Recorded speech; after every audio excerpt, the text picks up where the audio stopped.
बिस्मिल्लाहिर्रहमानिर्रहीम। अल्लाहुम्मा सल्ली अला सय्यिदिना मुहम्मद व आलि मोहम्मद। अस्सलाम वालेकुम। मैं हूं मन्नान अशरफ और आप देख रहे हैं आपका अपना यूट्यूब चैनल।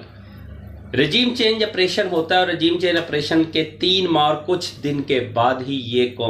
जो कंपनी है, ये लोग है, ये हुकूमत है, ये एक पूरे यानी कि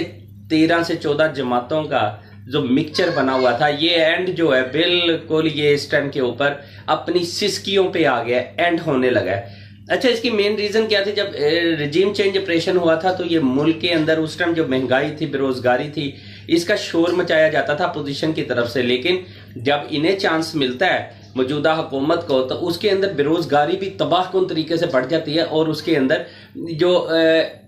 महंगाई है इसका भी एक तूफान आ जाता है। इसी सिलसिले के अंदर फिर आस्ता आस्ता वक्त बदलता रहता है, अप डाउन्स होते चले जाते हैं और इसी दौरान पंजाब के अंदर ज़िमनी इलेक्शन होते हैं और वो ज़िमनी इलेक्शन इमरान खान विन कर जाते हैं। जैसे ही इमरान खान विन करते हैं उसके बाद एक चेंज नहीं आती है और पंजाब हुकूमत को ख़त्म करने के लिए उसके अंदर दोबारा वोटिंग का सिलसिला शुरू होता है। जिसके कैंडिडेट होते हैं सीएम पंजाब के तौर के ऊपर इमरान खान की तरफ से, वो वज़ीर आला के तौर पे वो आते हैं चौधरी परवेज़ इलाही। अच्छा, चौधरी परवेज़ इलाही के पास क्योंकि 10 वोटें होती हैं, चौधरी शुजात के साथ ऑलरेडी उनका कुछ क्लैश भी चल रहे होते हैं इसी सिलसिले के अंदर कि उन्होंने मरकज़ नहीं छोड़ा है, क्योंकि वो भी इत्तेहादी होते हैं इसी हुकूमत के। इमरान खान के साथ ये इत्तेहाद में रहे हैं, लेकिन इमरान खान को परवेज़ इलाही तो नहीं छोड़ के गए, लेकिन चौधरी शुजात ने छोड़ दी और वो अपने बेटे और 2 वोटों के साथ हुकूमत का हिस्सा रहे, जिसकी वजह से हुकूमत मरकज़ में नहीं गिरी।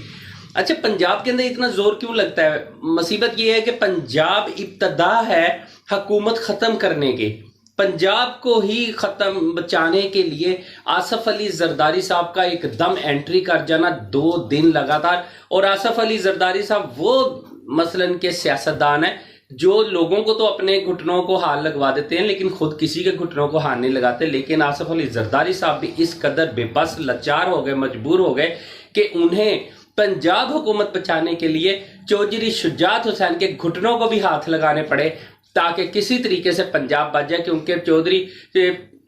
मतलब आसफ अली जरदारी साहब समझते थे और जानते थे इस बात को कि अगर पंजाब उनके हाथ से निकल गया तो मरकज़ ऑटोमेटिक गिर जाएगा, क्योंकि मरकज़ की हुकूमत ख़त्म होने में ज़्यादा देर नहीं लगनी। क्योंकि शहबाज शरीफ के पास पूरे पाकिस्तान में कहीं भी किसी भी सूबे में हुकूमत नहीं रहनी, जबकि इमरान खान 2 सूबों का मालिक हो जाएगा। चौधरी अगर आसफ अली जरदारी साहब ना भी अंदर कोई पंगा लें, माँ भी लॉन्ग मार्च में हिस्सा डालने दे, तब भी उसके अंदर सबसे बड़ी बात है कि पंजाब से लॉन्ग मार्च उठना है और केपीके से आना है, मरकज़ के लिए संभालना बहुत मुश्किल हो जाएगा। अच्छा, एक चीज़ और है कि जब आसफ अली जरदारी साहब ने मरकज़ बचाने के लिए पंजाब की हुकूमत को बचाने की कोशिश की तो इसी दौरान उन्होंने एक लेटर दे दिया, वो लेटर आ गया। लेकिन हर बंदा तो नकल अक्ल से बचती है और वो उसी अक्ल के बेस के ऊपर ही तो आगे कामयाबी मिलती है। लेकिन हमारे दोस्त मोहम्मद मज़ारी साहब जो डिप्टी स्पीकर पंजाब असम्बली थे, उन्होंने नकल तो मार ली लेकिन अक्ल का इस्तेमाल नहीं किया और उन्होंने एक ऐसे पॉइंट का जिक्र कर दिया जिसकी वजह से वो खुद ही अपने जाल में फंस गए। और उन्होंने खुद ही नहीं फंसे बल्कि आसफ अली जरदारी साहब को भी फंसा दिया, तमाम जमातों को भी फंसा दिया जितनी भी उनकी इत्तेहादी थी, और नून लीग को भी फंसा दिया। बात यह थी कि उन्होंने सुप्रीम कोर्ट अपनी रूलिंग देते हुए सुप्रीम कोर्ट का जिक्र कर दिया और ये कह दिया कि सुप्रीम कोर्ट के हुक्म के मुताबिक ही हम ये फैसला दे रहे हैं, जो सुप्रीम कोर्ट का आर्डर है उसके मुताबिक मैं रूलिंग दे रहा हूं। जब आप इतना बड़ा एक स्टेप ले लेते हैं तो आपके सुप्रीम कोर्ट ने भी तो आपको पूछना है ना कि बाबा ये हमें भी तो बताएं ना कि हमने क्या ये फैसला दिया था, क्या इस तरह की रूलिंग का हुक्म दिया था। बहरहाल अब केस सुप्रीम कोर्ट में चला गया है और फाजल अदालत जो है देखें क्या फैसला देती है। ये फैसला बहुत ज़्यादा भी लेट हुआ तो मंगल नहीं बुध तक आ जाएगा, लेकिन पीर को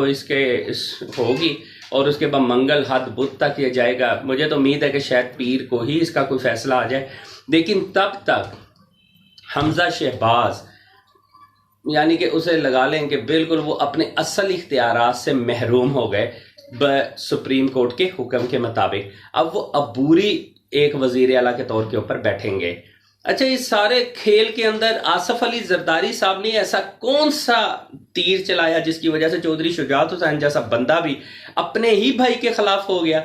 कहा जाता है कि उनके बहुत बड़ा उनको प्रेशर आ गया था بہت ہی زیادہ اور کسی طاقتور لوگوں کا پریشر آ گیا تھا، جس کی وجہ سے انہیں ہر صورت یہ لیٹر جاری کرنا پڑا، کیونکہ یہ بھی کہا جاتا ہے کہ لیٹر آصف علی زرداری صاحب خود لکھوا کے لائے تھے، کیونکہ وہاں کچھ لوگ ہوتے ہیں، آخر آپ کو پتا ہے کہ پرویز علیہ صاحب بھی تو اسی فیملی کا حصہ ہے نا، ان تک بات جلدی پہنچ جاتی ہے، اسی لیے اس باتوں سے بچنے کے لیے آصف علی زرداری صاحب خود ہی خط لے کے آئے ہیں، وہ لیٹر لے کے آئے، صرف انہوں نے چودھری شجاعت حسین صاحب نے صرف سگنیچر کیے ہیں، اس کے بعد وہ اسی طرح یہ لیٹر پکڑا ہے اور وہ اپنے ساتھ لے کے چلے گئے، اور پھر وہ لیٹر تب شو ہوا ہے جب دوست محمد مزاری صاحب نے اپنی ہی پاکٹ سے وہ لیٹر نکالا اور اچانک لہرا دیا، اور انہوں نے کہہ دیا کہ جی یہ لیٹر ہے جس کی بیس کے اوپر ہم 10 ووٹوں کو ریجیکٹ کرتے ہیں۔ ایک چیز اور ہے، جاتے جاتے آپ کو ایک بات اور بتاتا چلو کہ الیکشن بہت تیزی کے ساتھ آ گیا ہے، اور وہ تقریباً اکتوبر کے اندر الیکشن آ رہا ہے، مے بی کہ نومبر کے شروع کے اندر الیکشن ہو جائے۔ بہرحال اب الیکشن آ گیا، آخری سسکیاں لے رہی ہے یہ موجودہ حکومت، مرکز کی حکومت، تمام یہ اتحاد جو ہے اس ٹائم آخری سسکیوں کے اوپر ہے۔ بہت جلد یہ حکومت گرنے والی ہے، بہت جلد اس حکومت نے اپنے آپ کو خود ہی گرا دینا ہے، اس لیے کہ انہیں پتہ ہے اگر پنجاب ان کے ہاتھ سے نکل گیا تو مرکز تو آٹومیٹک گر جائے گا، وہ بڑی حد ہفتہ نہیں 10 دن نہیں 15 دن تک رہ جائیں گے۔ لیکن اس ٹائم کے اوپر پوری کوشش ہے مرکز کی کہ اس گورنمنٹ کے گرنے سے گرانے سے، مثلا پنجاب تو ہمارے ہاتھ سے اگر نکل جاتا ہے تو مرکز کو گرانے سے پہلے کچھ ایسٹس ہیں جو پاکستانی غیر ملکوں میں ہیں، دوسرے ملکوں کے اندر، انہیں جلد سے جلد فروخت کر دیا جائے، ان سے جو فائدہ ملتا ہے یا پاکستان سے جس حد تک فائدہ اٹھا سکتے ہیں اس قوم کے پیسے سے، اس قوم کے یہ پاکستان سے جس حد تک فائدہ اٹھا سکتے جلد سے جلد آپ فائدہ اٹھا لے، جس وزیر نے جس پارٹی نے جو فائدہ لینا ہے جلدی لے لے، کیونکہ اب حکومت ختم ہونے والی ہے۔ لیکن جیسے ہی حکومت ختم ہوتی ہے اس کے بعد الیکشن میں چلے جائیں گے، اور یہ نومبر کے اندر جو بڑی تعیناتی ہے جسے آرمی چیف کی تعیناتی کہتے ہیں، کیا یہ آرمی چیف کی تعیناتی اس نومبر کے اندر، اس سے پہلے الیکشن کرا لیں گے، الیکشن ہو جائیں گے، اسی لیے اتنی دوڑ لگی ہوئی ہے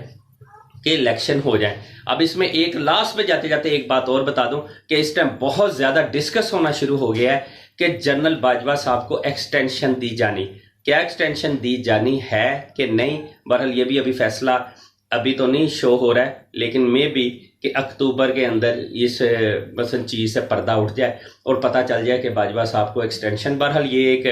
ادارے کا میٹر ہے، لیکن عوام کو اس ٹائم الیکشن چاہیے، عوام اپنے الیکشن کے پیچھے بھاگ رہی ہے۔ پی ٹی آئی کی پوری کوشش ہے کہ الیکشن ہو جائے، اور اگر پنجاب مل جاتا ہے تو پھر مرکز کو بھاگنے میں زیادہ دیر نہیں لگنی، پھر شہباز شریف صاحب کو یا تو وہ خود